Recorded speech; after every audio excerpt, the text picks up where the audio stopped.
Good afternoon बच्चों, आपका स्वागत है आपके अपने ही चैनल हिंदी शिक्षा संकल्प में। तो आज बच्चों जो हम पढ़ेंगे वो सूरदास जी का छठा पद है। जैसा कि आप लोग जानते हैं, हम लोग सूरदास के पदों को पढ़ रहे हैं और 5 पद हम लोग पढ़ चुके हैं। आज छठे पद की बारी है और इस पद में गोपियों के मनोभावों को सूरदास जी ने बड़े ही सजीव ढंग से व्यक्त किया है। कैसे गोपियों को मुरली से जलन होने लगी। जब हम किसी से प्यार करते हैं और वो किसी दूसरी चीज़ के ज़्यादा संपर्क में रहता है तो उससे जलन होने लगती है। उसी भावना को कैसे सूरदास जी ने व्यक्त किया है इस पद में। तो चलिए देखते हैं। सखी री मुरली लीजे चोर, हे सखी चलो मुरली को चुरा लेते हैं। जिन गोपाल कीन्हे बस प्रीत सबिन की तोड़, जिसने गोपाल को अपने बस में कर लिया है सभी की प्रीत को तोड़कर, सभी के प्रेम को तोड़कर। छिन एक घर भीतर निस्बासर, धरत न कबहूँ छोड़। एक छिन के लिए, चाहे घर हो, चाहे भीतर हो, चाहे दिन रात हो, चाहे दिन हो, एक पल के लिए भी उसको छोड़ते नहीं हैं। कबहूँ कर कबहूँ अधरन, कटि कबहूँ खोंसत जोर। कबहूँ कभी हाथ में, कभी होठों पर, कभी कटी में खोंस लेते हैं, लेकिन एक पल के लिए भी उसको नहीं छोड़ती। ना जानो कछु मेल मोह, राखे अंग अंग भोर। ऐसा लगता है किसी जादू टोने से उनके अंग अंग को अपने बस में कर लिया है, कुछ वशीकरण कर दिया है, जिससे कृष्ण के अंग अंग को उसने अपने बस में कर लिया है। सूरदास प्रभु को मन सजनी, बांध्यो राग की डोर। सूरदास प्रभु को मन सजनी, बांध्यो राग की डोर। सूरदास के प्रभु को हे सजनी, हे सखी, उसने प्रेम की डोर में बांध लिया है। सखी री, एक बार चलो फिर से देख लेते हैं। सखी री मुरली लीजिए चोर, हे सखी चलो मुरली को चुरा लेते हैं। जिन गोपाल कीन्हे बस, जिसने गोपाल को अपने बस में कर लिया है, प्रीत सबिन की तोड़, सबके प्रेम को तोड़ के।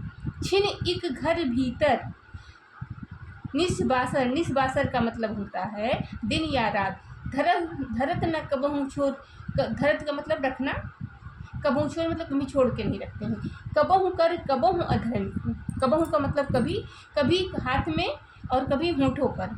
कटि कबहूँ खोंसत जोर, कटि का मतलब होता है कमर में।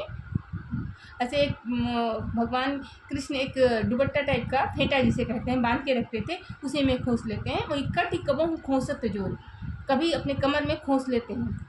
ना जानो कछ मेल मोह, राखे अंग अंग भोर। लगता है कि किसी जादू टोने से, किसी तंत्र मंत्र से उसने कान्हा के अंग अंग को अपने बस में कर लिया है। सूरदास प्रभु को मन सजनी, बांधे राग की डोर। सूरदास जी कहते हैं कि सूरदास जी के प्रभु को, गोपियाँ कहती हैं कि सूरदास जी के प्रभु को हे सजनी, उसने राग की डोर में बांध लिया है, मतलब अपने प्रेम की डोरी से बांध लिया है। तो बच्चों इस पद का संदर्भ भी पूछा जा सकता है या रेखांकित पंक्ति की व्याख्या करना आ सकता है।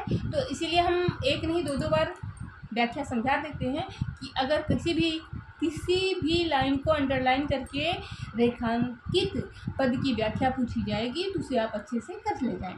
और दूसरी बात यह है कि संदर्भ तो आपका पूरे पद में वही रहेगा कि प्रस्तुत पदांश हमारी पाठ्यपुस्तक काव्यखंड के पद नामक शीर्षक से लिया गया है, जो कि सूरसागर से उद्धृत है और इसके लेखक, इसके रचयिता सूरदास जी हैं। अब देखते हैं प्रश्नों को। पहला प्रश्न आपका बन रहा है, श्री कृष्ण की मुरली चुराने के लिए कौन कहता है? श्री कृष्ण की मुरली चुराने के लिए कौन कहता है? तो आप बताइए कौन कहता है? गोपिकाएं कृष्ण की मुरली चुराने के लिए कहती हैं।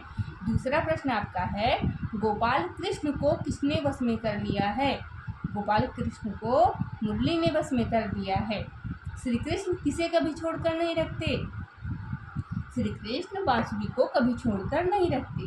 चौथा प्रश्न आपका है, प्रस्तुत पदांश में रस गुण छंद अलंकार बताइए। बच्चों ये ऐसे भी पूछा जा सकता है और इसे ऐसे भी पूछा जा सकता है कि प्रस्तुत पद में काव्य सौंदर्य लिखिए। तो काव्य सौंदर्य भी अगर लिखना है तो आप यही लिखेंगे कि रस कौन सा है, अलंकार कौन सा है, भाषा कौन सी है, छंद कौन सा है, गुण कौन सा है।